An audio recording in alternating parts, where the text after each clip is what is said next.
time when many of us already feel guilty about our impact on the world.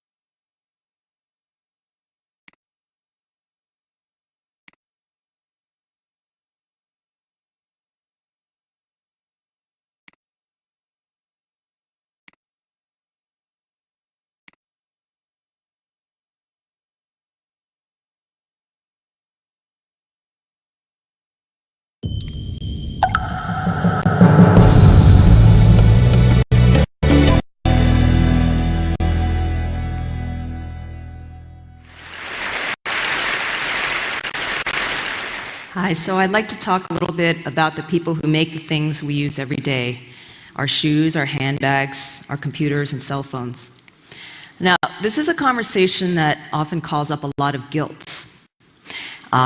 Imagine the teenage farm girl who makes less than $1 an hour stitching your running shoes, or the young Chinese man who jumps off a rooftop after working overtime assembling your iPad.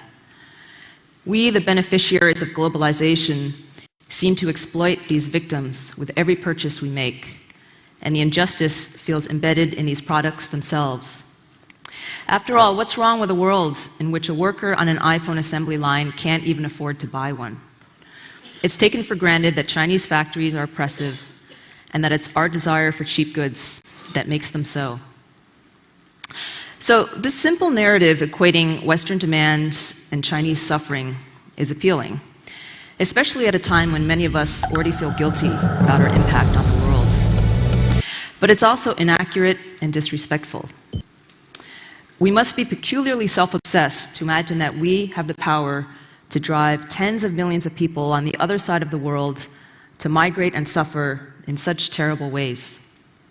In fact, China makes goods for markets all over the world, including its own, thanks to a combination of factors: its low costs, its large and educated workforce, and a flexible manufacturing system that responds quickly to market demands.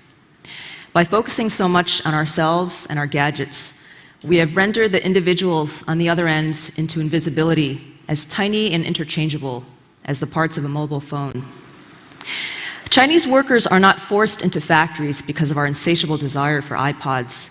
They choose to leave their homes in order to earn money, to learn new skills, and to see the world. In the ongoing debate about globalization, what's been missing is the voices of the workers themselves. Here are a few. Hi, so I'd like to talk a little bit about the people